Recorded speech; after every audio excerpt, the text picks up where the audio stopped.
warahmatullahi wabarakatuh. Alhamdulillahirabbil alamin. Wa bihi nasta'inu ala umuri dunya waddin. Asyhadu an la ilaha illallah wahdahu la syarikalah wa asyhadu anna Muhammadan abduhu wa rasuluh. Allahumma shalli wa sallim ala sayyidina Muhammad wa ala alihi wa ashabihi wa tabi'in wa tabi'i tabi'in wa man tabi'ahum bi ihsan ila yaumiddin. Tsumma amma ba'd. Masyaallah muslimin jamaah salat maghrib yang kami muliakan, Bapak Ibu sekalian yang kami cintai, rekan-rekan sekalian yang kami muliakan. Pada kesempatan malam hari ini kita akan sedikit membahas tentang permasalahan antara Islam dan tradisi atau adat ya. Tentang Islam dan tradisi. Bagaimanakah Islam memperlakukan tradisi atau adat, dan bagaimana sikap seorang muslim dalam menghadapi tradisi ini? Karena tentunya kita itu hidup di satu tempat, di satu masyarakat yang tidak mungkin tidak ada tradisinya. Bapak Ibu sekalian yang dimuliakan Allah Subhanahu wa taala, tiap-tiap negara, tiap-tiap daerah, tiap-tiap suku bangsa, tiap kelompok manusia tentunya atau biasanya memiliki adat atau tradisi masing-masing. Dan mungkin tradisi atau adat itu berbeda-beda antar negara, antar suku bangsa, antar kelompok, antar daerah. Tapi pada intinya tiap-tiap tempat tersebut biasanya memiliki tradisi atau adat masing-masing. Adat istiadat itu bisa berupa perbuatan, bisa berupa ucapan, bisa berupa bentuk tempat tinggal, dan perkara-perkara yang lainnya. Ya mungkin di tempat kita ini juga memiliki hal-hal seperti itu. Kalau kita melihat pengertian daripada adat, adat itu asal maknanya dari al-aud. Al-aud atau al-mu'awadah, artinya berulang. Jadi kalau dikatakan oh itu adat atau tradisi, adat itu asalnya dari al-aud. Al-aud al-mu'awadah, artinya sesuatu yang berulang. Sesuatu yang terjadi berulang-ulang dilakukan oleh sekelompok manusia, oleh satu penduduk di satu negeri, maka itu namanya al-adah. Karena adat, karena terulang-ulang, berulang-ulang dilakukan sehingga menjadi adat, atau bahasa kita tradisi. Nah, dalam pengertian syarak, adat atau tradisi itu dijelaskan oleh para ulama. Di antaranya sebagian mereka menyatakan adat atau tradisi itu adalah ibaratun amma istaqarra fin nufus minal umuri al-mukarrirah al-maqbulah inda taba'i as-salimah. Jadi adat atau tradisi itu apa? Satu ungkapan untuk sesuatu yang sudah istaqarra, sudah menetap, sudah menetap di jiwa-jiwa manusia dari perkara-perkara yang terulang-ulang serta sudah diterima oleh tabiat yang salimah. Jadi sesuatu yang sudah menetap pada jiwa, ya jiwa manusia, di mana sesuatu itu berupa perkara yang terjadi berulang-ulang dan diterima oleh tabiat manusia yang masih lurus. Misalkan di tempat kita ada adat atau tradisi, umpamanya ya, adat atau tradisi siskamling, ya, ada tradisi siskamling atau ronda, bahasa kita begitu ya, siskamling atau ronda. Perbuatan ini satu perbuatan yang sudah menetap di jiwa-jiwa kita, dan ini sudah berulang terjadi dan diterima oleh kita, oleh tabiat. Oh, ini bagus, sesuatu yang bagus. Ronda atau siskambling itu sesuatu yang diakui, itu sesuatu yang baik. Maka kita, orang yang masih memiliki tabiat yang lurus, fitrah yang lurus, tentu menerima hal ini. Karena manfaat ronda atau siskambling itu sangat banyak sekali, sangat banyak, dan sesuatu yang positif ya, untuk menjaga keamanan daerah kita dari pencurian, dari atau hal-hal lain yang nanti mengancam daripada kita semuanya ya, untuk menstabilkan keamanan daerah kita. Itu namanya adat, Pak, karena berulang-ulang ya, seperti siskambling umpamanya ya, atau mungkin adat lain. Kita itu punya adat namanya gotong royong, ya kan? Punya adat apa? Gotong royong. Yang mungkin ini gotong royong ini tidak ada di daerah lain. Atau kita punya adat kerja bakti, yang mungkin adat ini tidak ada di daerah lain. Itu contoh maksud daripada adat yang malam hari ini akan kita bahas bersama. Kemudian hukum adat. Adat itu hukumnya apa? Apakah haram atau makruh atau mubah atau bagaimana, atau wajib atau sunnah? Perlu diketahui Bapak Ibu sekalian bahwa adat itu hukum asalnya adalah mubah atau boleh. Ya, adat itu hukum asalnya apa? Mubah atau boleh. Ya, karena ini adat ini termasuk daripada perkara duniawi. Perkara duniawi itu hukum asalnya adalah diperbolehkan, mubah, tidak haram, tidak makruh, bukan wajib juga bukan sunnah, tapi mubah atau boleh. Tradisi, adat itu hukum asalnya apa? Boleh. Jadi nanti jangan ditanya begini, oh tradisi itu hukumnya apa? Dalilnya apa?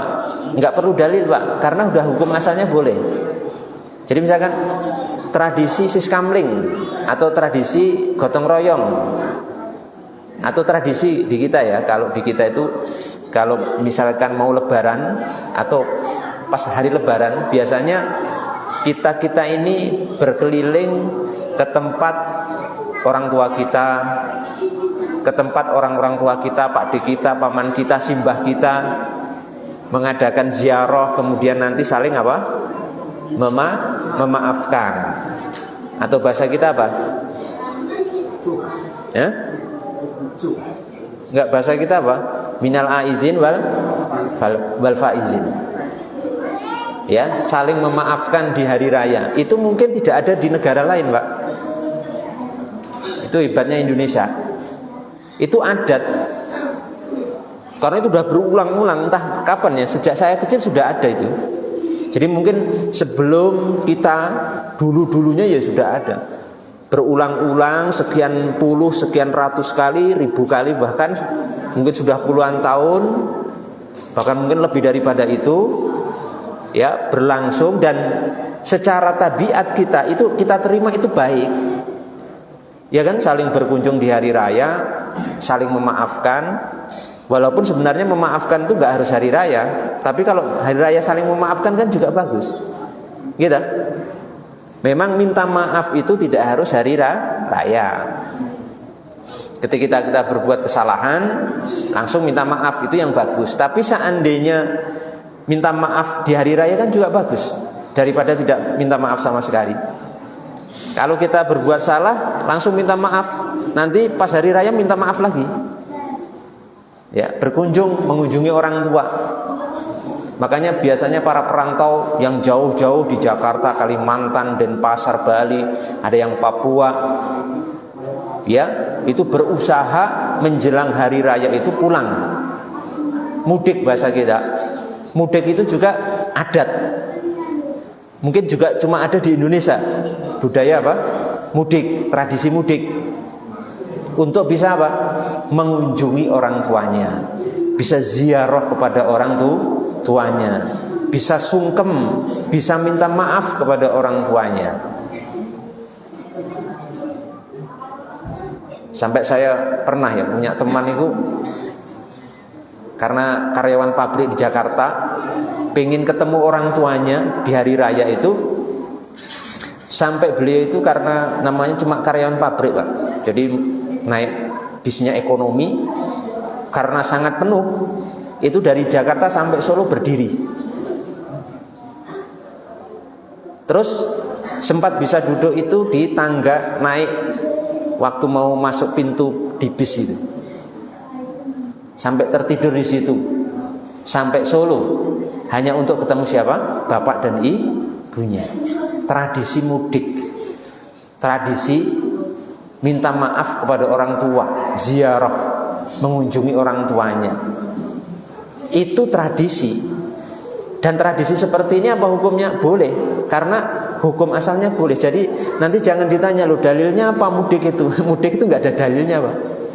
Sampean cari dalam Quran dan Sunnah, dari ayat pertama sampai ayat terakhir dari seluruh hadis Nabi nggak ketemu, nggak ada ya mudik itu sunnah, dalilnya begini, nggak ada. Karena itu hukum asalnya sudah boleh. Makanya ada kaidah di kalangan para ulama berbunyi apa? Al aslu fil asya al ibahah. Asal segala sesuatu itu hukumnya boleh. Sesuatu di luar akidah dan di luar ibadah itu hukum asalnya boleh. Saya ulangi ya, bahwa asal segala sesuatu di luar masalah akidah dan di luar masalah ibadah hukum asalnya apa? Boleh. Jadi tidak ada dalil, tidak perlu dalil karena hukum asalnya sudah boleh. Seperti panjenengan gini, hukum makan duren boleh apa haram? Hah? Hukum makan duren boleh. Dalilnya apa? Dalilnya malah karena nggak ada dalil. Jadi jangan nanti Bapak Ibu makan duren, dalilnya nopo? Nggak usah tanya ngoten.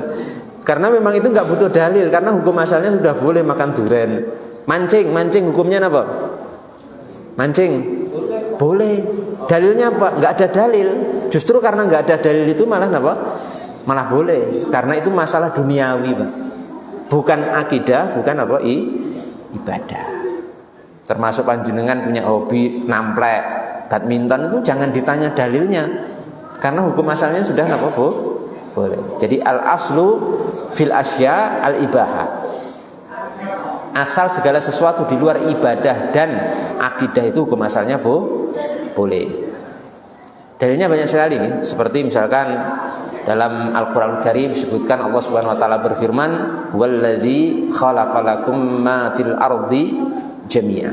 Dan dialah Allah yang telah menciptakan bagi kalian ma fil ardi jami'a, segala apa yang ada di muka bumi.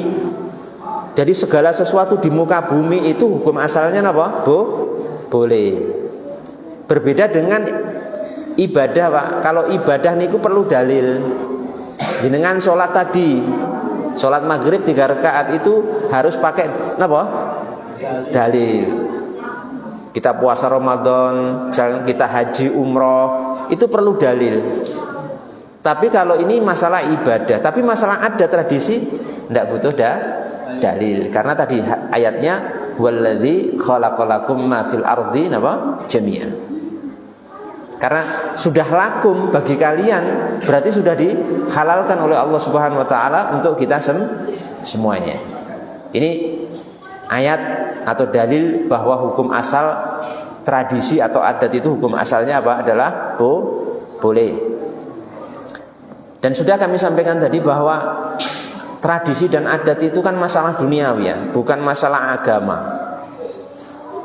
Adat itu bukan masalah agama, bukan masalah ibadah, bukan masalah akidah, masalah duniawi. Maka Nabi SAW menegaskan dalam Sahih Muslim, beliau bersabda, antum a'lamu bi amri dunyakum.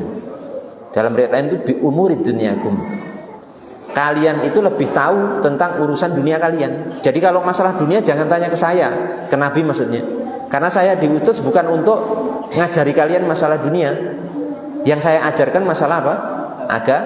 Agama. Kalau masalah dunia ya sudah, kalian lebih tahu. Ini kisahnya itu tentang masalah perkawinan kurma, pohon kurma jantan dengan kurma betina. Nabi ditanya, kemudian ternyata Nabi memberikan arahan, ternyata tidak bisa kawin kurmanya itu.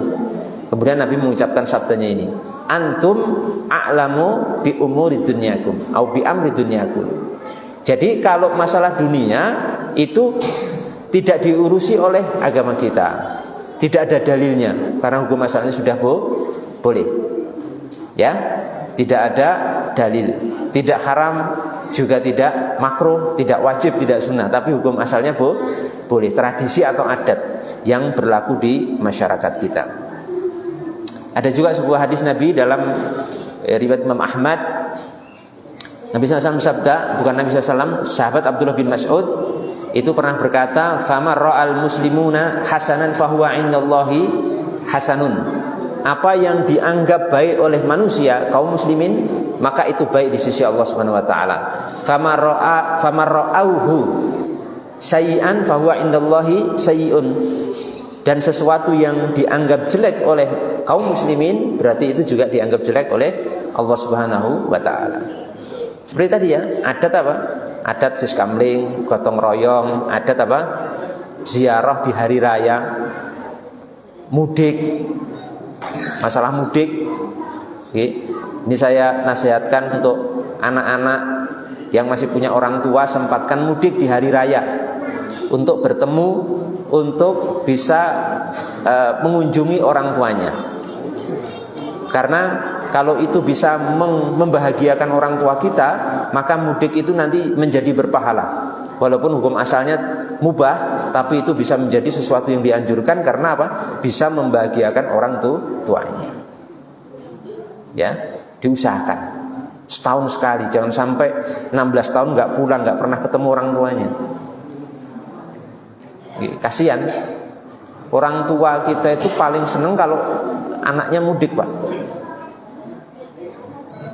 Mudik ini bagus nggak? Bagus. Mudik itu kan intinya apa? Ziarah, mengunjungi orang tua. Pas momen hari raya berarti juga silaturahim. Terus momen hari raya juga minta maaf, saling memaafkan, minta maaf ke orang tua. Karena momen hari raya itu beda, Pak. Kenapa? Hebatnya orang Indonesia, terutama orang Jawa ya. Kenapa? Di hari raya itu ada momen saling memaafkan, karena di hari itu hati-hati kita tuh bersih.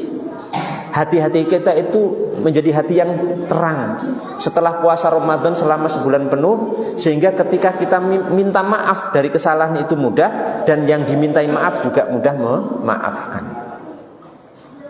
Mungkin kita salah di luar hari raya itu mau minta maaf malu. Nggih napa nggih? Nggih toh? Malu, Pak. Tapi pas momen hari raya minta maaf niku ndak malu. Nanti malah sak kampung sekalian saling memaafkan sak kampung. Lebur dosanya dengan apa? Saling memaafkan di hari itu. Bapak Ibu sekalian yang dimuliakan Allah Subhanahu wa taala, hal ini juga disebutkan dalam sebuah kitab ya, Syarah Qawaidul Fiqhiyah, tentang masalah ini di halaman 70, bahwa asal adat itu hukum asalnya adalah boleh. Disebutkan wal aslu fil adat al ibahah. Asal adat atau tradisi itu boleh. Boleh, fala yuhram minha atau fala yuharrim minha illa ma harramallahu wa rasuluh.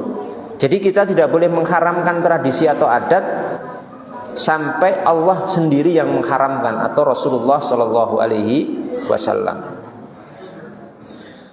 Karena hukum asalnya boleh. Beda dengan ibadah. Kalau ibadah itu hukum asalnya tidak boleh sampai ada dalil. Itu ibadah. Kalau adat tradisi itu tidak ada dalil. Karena hukum asalnya boleh. Jadi jangan tanya, lo dalilnya apa? Jangan tanya dalil mudik, Pak. Kalau ada orang mudik jangan ditanya dalilnya. Loh kok kamu minta maaf ke orang tuamu? Jangan ditanya. Wong itu tradisi. Karena tradisi hukum misalnya apa, boleh. Nah, Bapak Ibu sekalian yang dimuliakan Allah Subhanahu wa taala, berkaitan dengan adat atau tradisi ini, Islam memiliki metode interaksi. Ada 3 metode. Islam itu bagaimana menghadapi tradisi yang ada di masyarakat. Nanti kan ada adat itu, ada yang mungkin melanggar syariat, atau adat yang ada di dalamnya pelanggaran syariat, atau adat yang tidak ada pelanggaran syariat di dalamnya sama sekali. Ada 3 jenis. Nah, Islam itu bagaimana dalam menghadapi adat istiadat yang ada di masyarakat, sehingga nanti kita juga bisa mengerti, kita ini orang Islam, bagaimana kan kita menghadapi, menyikapi adat istiadat di daerah kita. Ya toh? Karena mungkin kita tidak mungkin ya tinggal di satu daerah kecuali di situ pasti ada adatnya, punya adat, kebiasaan, tradisi. Jadi ada model interaksi Islam kepada adat istiadat itu ada 3 jenis. Pertama, Islam itu hadir sebagai tahmil. Tahmil itu maksudnya apa? Menerima, mengembangkan, menyempurnakan dan melanjutkan tradisi tersebut. Jadi sudah ada tradisi, kemudian Islam menerima tradisi itu karena tidak ada pelanggaran dalam Islam, tidak ada pelanggarannya, kemudian disempurnakan, bahkan dilanjutkan, diuri-uri, dilanjutkan.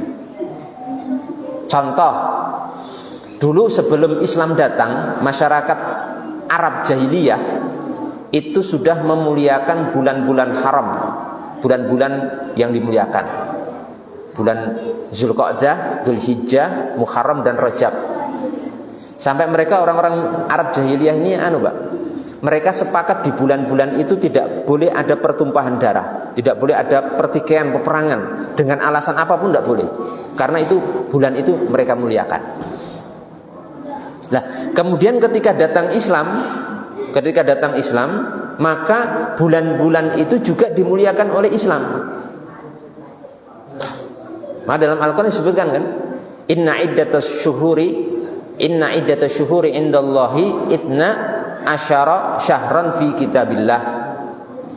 Jumlah bilangan bulan dalam Quran itu ada 12 bulan ya. Ada 12 bulan Hijriah maksudnya Pak, bukan Masehi. Ada 12 bulan. Yauma khalaqas samawati wal ard, sejak Allah menciptakan langit dan bumi. Nah, di antara bulan-bulan itu minha arba'atu hurum. Di antara bulan-bulan itu ada 4 bulan yang dimuliakan. Bulan yang dimuliakan itu apa? Tadi Dzulqa'dah, Dzulqa'dah atau Dzulqa'dah, Dzulhijjah, Muharram dan Rajab. Maka bulan-bulan ini termasuk bulan Rajab itu bulan yang dimuliakan oleh Islam. Dulu ada tradisi orang masyarakat jahiliyah sebelum Islam datang, ini sudah dimuliakan bulan-bulan ini. Tapi karena tidak ada unsur pertentangan dengan Islam, maka diterima, dilanjutkan dan dilestarikan sampai sekarang. Termasuk sekarang kita di bulan apa? Bulan Rajab. Sudah mau akhir-akhir ini bulan yang dimuliakan, bulan istimewa. Kalau kita beramal ibadah di bulan-bulan ini dilipat gandakan oleh Allah Subhanahu wa ta'ala. Itu contoh. Maka gini, maksudnya menyikapi tradisi pertama, tradisi yang adat yang tidak ada unsur pelanggarannya dalam syariat yang ada di masyarakat kita, hendaknya kita terima. Kita terima, kita sempurnakan bahkan, dan kemudian kita uri-uri, kita lanjutkan. Jangan dihilangkan. Sebagaimana di sini disebutkan tadi contohnya. Ya, memuliakan bulan-bulan haram 4 bulan tadi oleh Islam, yang itu sudah ada tradisinya masyarakat jahiliyah sebelum itu. Kemudian yang kedua, model kedua Islam dalam berinteraksi dengan tradisi atau adat di masyarakat itu adalah Islam itu mentaghir. Mentaghir itu apa? Menerima tapi kemudian merekonstruksi.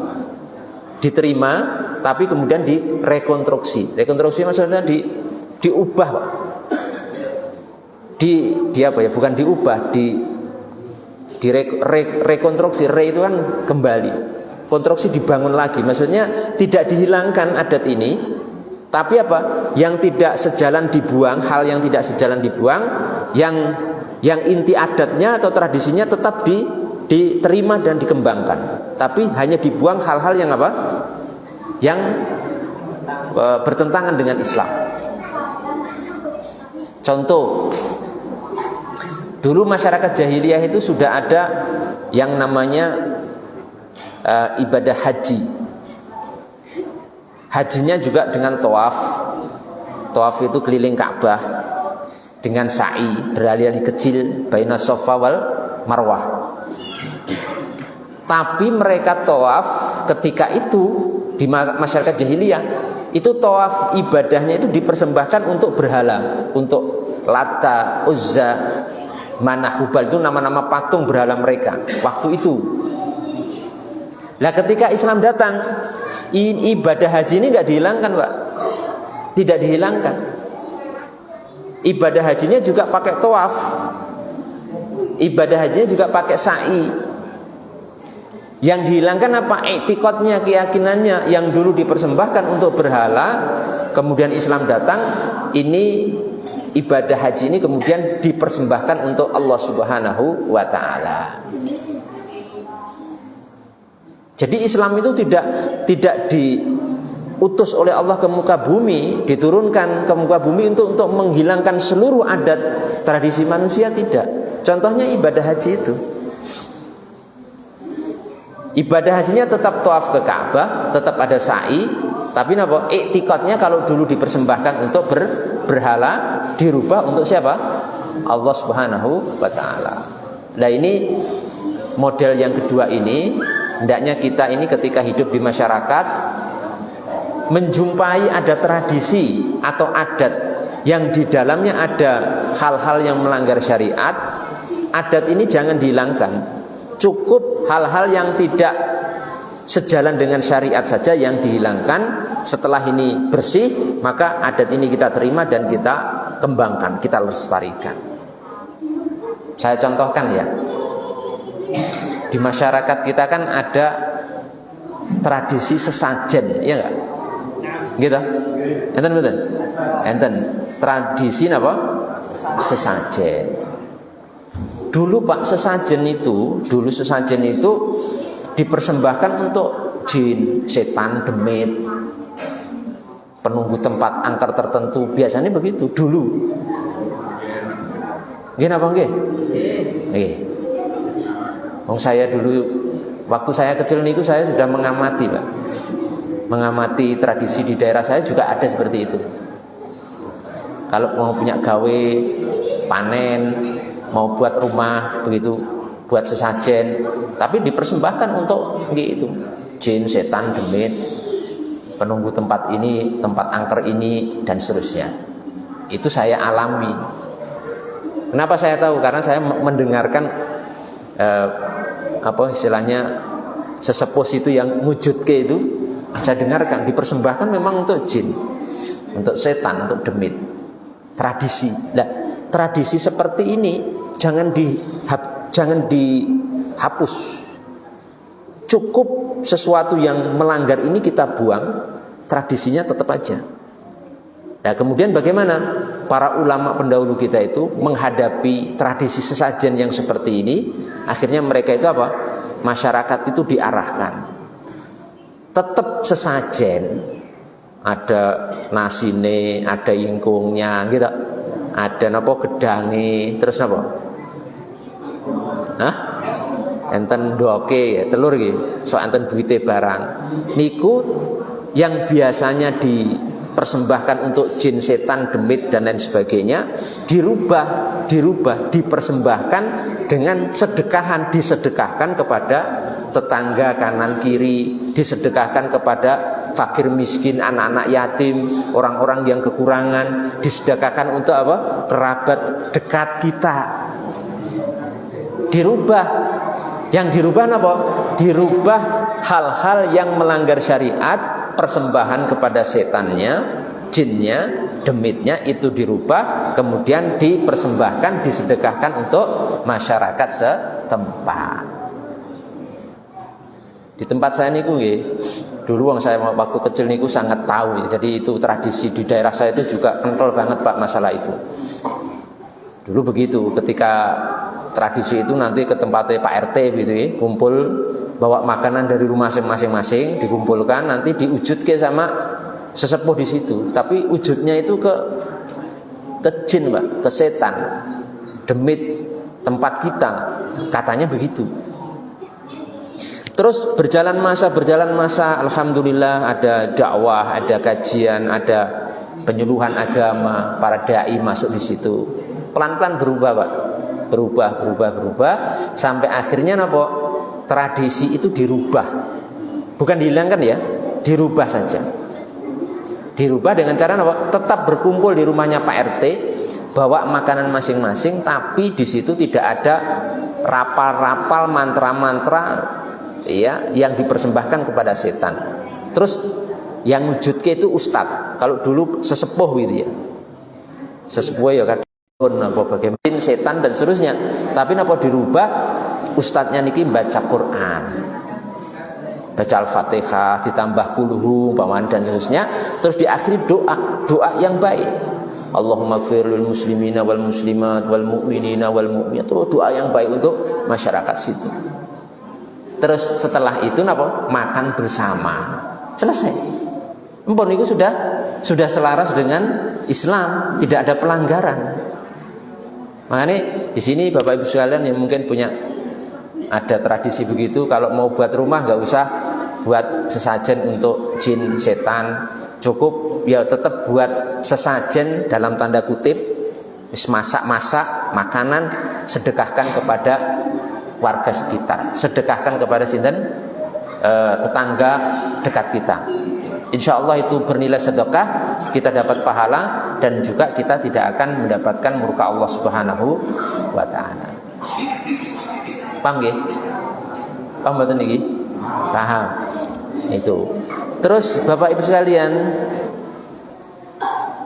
yang ketiga, model interaksi Islam yang ketiga, itu yang terakhir, Islam itu hadir sebagai tahrim. Tahrim itu menghapus, mengharamkan sebuah tradisi yang memang tradisi atau adat itu murni sebuah pelanggaran.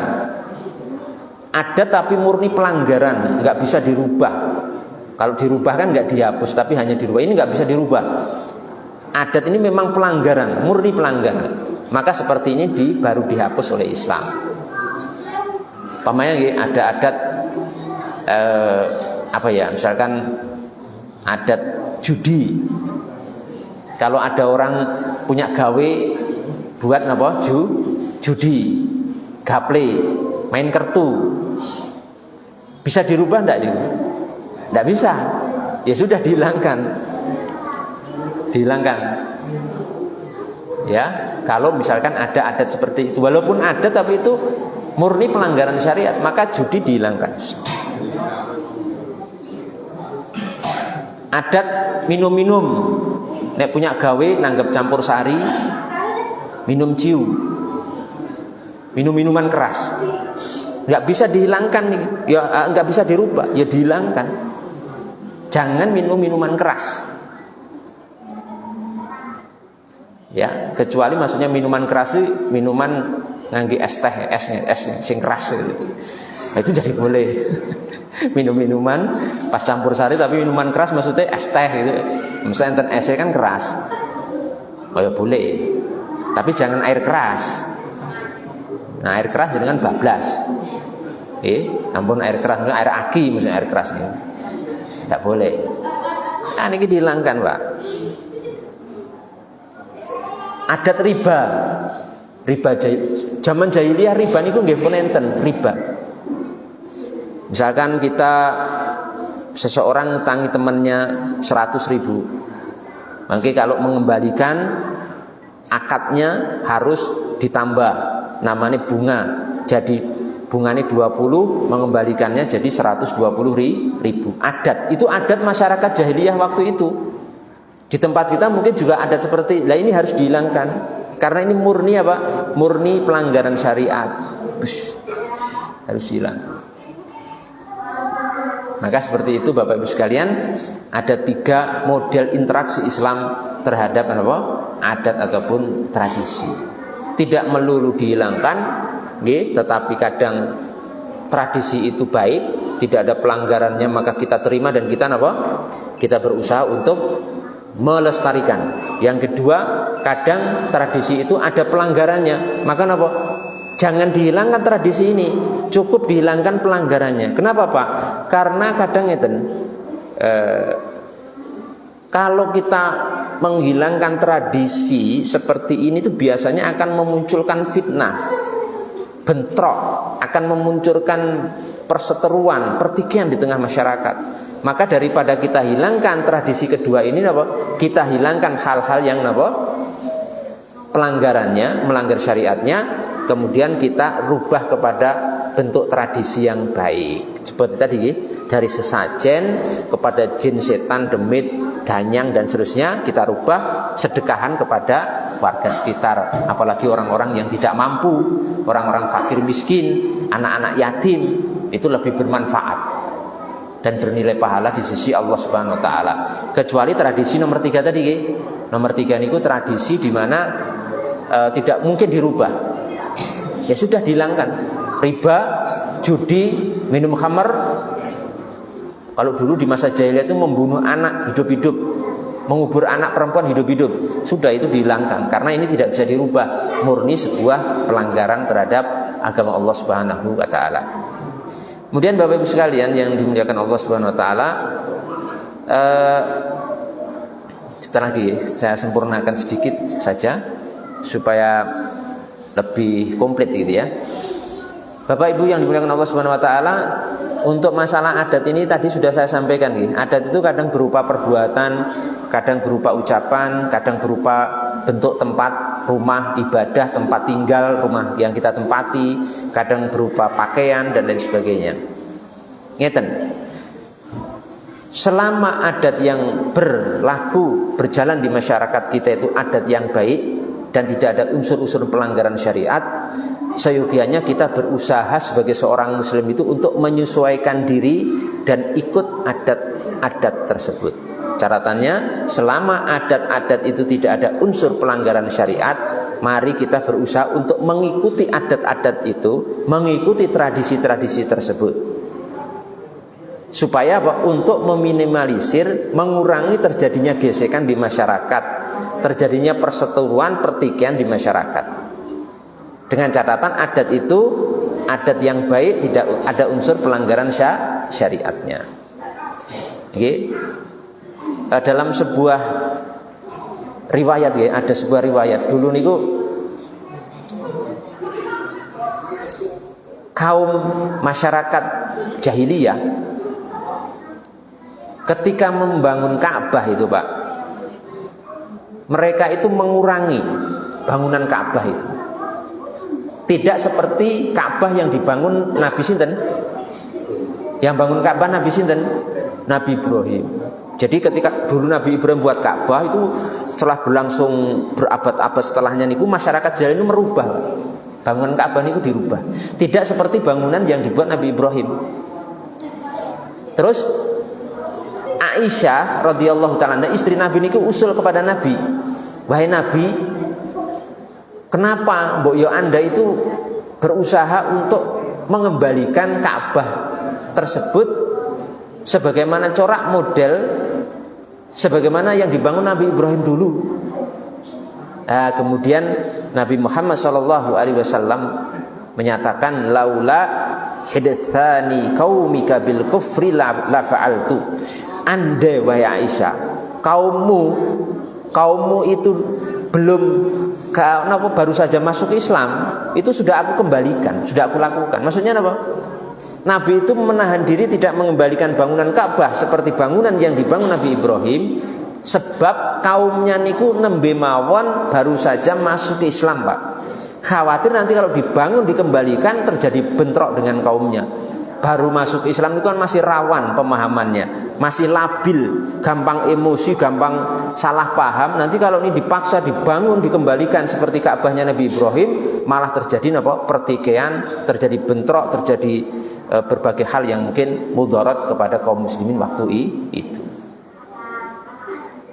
Maka termasuk niki, sebisa mungkin kita niku dianjurkan oleh agama kita jangan keluar dari adat atau tradisi di masyarakat kita selama adat tradisi itu tidak melanggar syariat. Ampun, nanti ya jadi masalah Pak. Adatnya udah gini malah mau diberubah. Padahal adat itu nggak ada masalah. Kok harus dirubah atau harus dihilangkan? Kenapa? Nggak boleh. Saya bawakan ucapan seorang ulama namanya Ibnu Muflih Al-Hambali. Sedikit malih nggih. Mboten napa-napa nggih. Sedikit malih Pak. Tanggung. Misalnya kula lek persiapan materi niki nggih kesel. Jadi kula niku nek ajeng ngisi niku nggih sinau riyin. Dan kula niku belajari kadang sak jam 2 jam tuh baru selesai Pak. Nek ndak disampaikan nanti mubazir. Akhirnya kula nggih lupa. Iman-iman kan, sinaune iman-iman maksudnya. Dan seorang ulama namanya Ibnu Muflih Al-Hambali pernah menyatakan seperti ini. Beliau mengatakan layan bagi al-khuruju min adatin nas. Tidak seyogianya seorang itu keluar dari adat manusia, adat yang berlangsung di tempat dia tinggal. Jangan keluar, jangan menyelisih adat tradisi yang berlangsung di tempat kita tinggal. Illa fil haram, kecuali adat itu adat yang haram, adat yang memang melanggar syariat, adat yang memang di situ melanggar Allah dan Rasulnya, baru kita boleh untuk menyelisih adat dan tidak mengikuti adat. Tapi kalau adat tradisi itu tidak haram, adat itu minimal mubah, boleh. Ya apalagi adat yang baik, hendaknya kita berusaha jangan sampai menyelisih adat tersebut. Niki ucapannya sinten? Seorang ulama dari madhab Hambali namanya Imam Ibnu Muflih Al-Hambali rahimahullahu ta'ala. Misalnya tadi saya sebutkan adat berkunjung di hari raya, sungkem ke orang tua, minta maaf ke orang tua. Ampun nganai-nganai jenengan, tiba-tiba nggak mau mudik saya nggak mau minta maaf ke orang tua, saya nggak mau minta maaf ke mbah-mbah saya, Pak D saya, seluruh keluarga semuanya kumpul, nggak mau. Ini kan menyelisih adat. Padahal adat ini tidak salah. Nanti jadi masalah. Loh, sak keluarga besar, niki sing nggak ada cuma kamu. Akhirnya jadi pembicaraan. Si akhirnya gitu, kok ndak hadir? Semuanya kumpul ke orang tuanya nggak mau hadir sendiri. Nah ini nanti jadi permasalahan. Niki kata sinten Imam Ibnu Muflih Al-Hambali tidak boleh layan bagi al-khuruju min adatin nas, tidak boleh keluar dari adat manusia yang berlaku di situ selama adat itu nggak haram. Selama adat niku mboten haram. Kecuali misalnya jenengan diajak ngombe ciu. Enten wong mantu kok diajak ngombe ciu, ya ampun purun, karena niku adat yang haram, walaupun adat tapi haram. Mabuk-mabukan minum ciu, ampun. Di situ tidak boleh. Oke? Paham napa mboten niki? Paham. Sampai nya tentu kula tambahi ben tambah mantep niku Imam Syafi'i. Imam Syafi'i niku termasuk ulama salaf karena beliau wafat tahun 204 Hijriah. Jadi termasuk generasi ulama abad ketiga. Imam Syafi'i pernah mengatakan, Pak, tarkul adati dzambun mustahdatsun. Meninggalkan adat yang baik, adat yang tidak haram, yang tidak ada pelanggaran, itu dzambun merupakan dosa yang mustahdatsun. Dosa yang baru. Jangan aneh-aneh, jangan menyelisih adat selama adat itu apa? Baik. Minimal nggak baik, mubah lah, mubah, nggak ada pelanggaran. Itu ampun sampai meninggalkan adat di tempat kita berlangsung. Termasuk gini, mungkin perlu saya termasuk dalam hal berpakaian. Dalam hal berpakaian itu sebisa mungkin kita mengikuti adat pakaian yang lumrah, yang berlangsung di tempat kita, yang berjalan. Makanya nggih kula niku kalau misalkan jagong, Pak, ngetos jagong mboten. Napa? Ya jagong. Saya itu nek jagong, Mbak. Apa bahasa Indonesianya apa ya jagong nih? Hah? Ayo jombang. Kondangan lah ya bahasa ini. Kula niku nek kondangan, Mbak, diundang nggih enten pernikahan apa khitanan. Kula niku klambi kula nggih batikan. Nggih batik, Pak. Nggih batik. Nggih kupluk ireng batikan, nggih celana biasa. Mboten ndak pakai jubah ngoten mboten. Nggih batikan untuk menyesuaikan, Mbak, supaya napa? Nanti nek kula jagong kok nganggo jubah niku nanti sak RT ngerti kabeh. Iki sapa iki? Ki arep jagong kok arep ngibadah iki. Iya, karena niku ndak lazim. Saya tidak melarang pakai jubah ya, pakai jubah monggo mawon, pakai gamis enten masjid ndak apa-apa, boleh mawon. Tapi nek jagong kok jubah niku wis jubah nganggo imam ini kurang lazim. Tidak lazim, Mbak. Itu contoh. Kula nek misalkan ke sawah, padahal ndak punya sawah saya, misal mawon. Cuma misal misalkan kula ke sawah, saya nggak punya sawah diganti misalnya ke sawah orang lain apa bantu ke Tegalan, nggih pakai kaos, Pak. Nggih kaosan, wong yang sawah kok jubahan. Macul. Memang nek jubahan niku nek jenengan di Jaziratul Arab, di tanah Arab, orang teng kebun ini pakai jubah karena adatnya begitu. Nek tempat kita ini enggak lazim. Wong ke napa ke sawah kok pakai jubah niku enggak lazim. Niku nganti wong ketemu ning jalan niku wong iso. Ini ora beres wae ini wong iki ora beres. Nek di Arab yang saya temui loh ya, di Saudi, di Yaman itu biasa teng kebun anggur macul pakai jubah. Nek di Indonesia enggak lazim. Coba jenengan sing ndek hobi badminton iki. Nek badminton nggih jubah napa nggo sarung?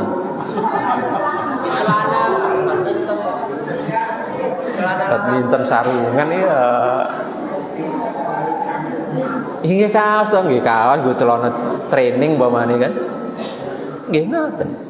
Ini maksudnya apa? Sebagai sebuah saran, anjuran, mari ketika momen-momen tertentu kita itu jangan sampai keluar adat yang lazim berjalan di masyarakat. Supaya kita niku tidak terkesan aneh ya dan ngane-nganehi, bukan aneh tapi ngane-nganehi. Naik ke masjid monggo lah jubahan.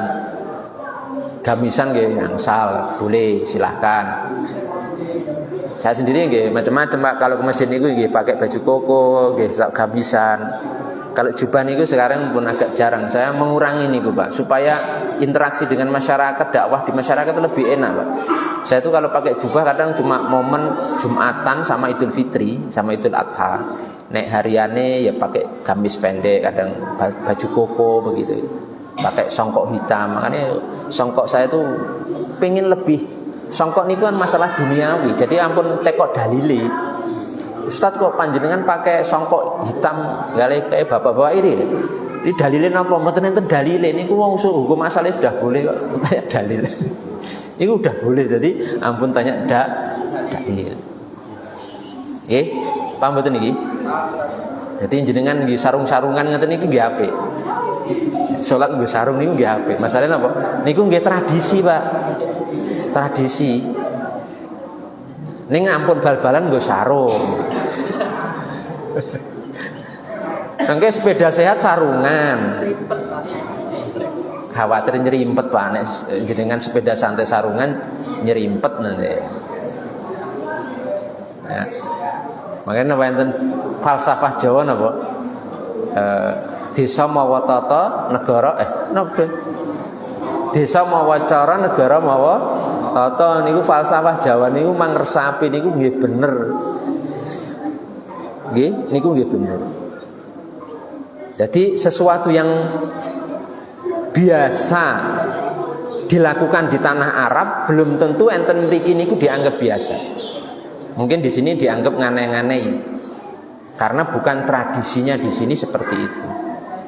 Jadi ini penting sekali supaya kita bisa menerapkan dan menyikapi tradisi ini dengan tepat, gitu. Tidak ekstrem kanan, ekstrem kiri, tidak hulu berlebihan, tapi juga tidak meremehkan. Jadi serba semua di atas koridor yang tepat, di atas jalur yang tepat sesuai tuntunan Allah Subhanahu Wa Taala dan Rasulnya Muhammad Shallallahu Alaihi Wasallam. Niku sesuai dengan juga nih dakwahnya para wali songo niku dakwah ngoten. Jadi ketika melihat sebuah tadi nggih termasuk tadi sesajen niku yang merubah para wali, Pak. Awalnya dipersembahke teng demit, jin, setan dirubah para wali. Wali songo dirubah napa? Dengan cara napa? Itu tidak lagi dipersembahkan untuk makhluk halus, tetapi kemudian diarahkan ke masyarakat setempat. Ngoten cara. Mungkin itu yang bisa saya sampaikan. Walaupun mungkin belum bisa begitu detail sekali, misalnya masih banyak yang harus disampaikan, tapi mudah-mudahan ini sudah bisa memberikan penjelasan kepada kita akan masalah ini. Mudah-mudahan sudah bisa mewakili. Mungkin itu, mohon maaf kalau ada kekurangan dari apa yang saya sampaikan. Mudah-mudahan bermanfaat dan barokah bagi kita semuanya. Wa akhiru da'wana alhamdulillah. Wassalatu wassalamu ala Rasulillah. Assalamualaikum warahmatullahi wabarakatuh.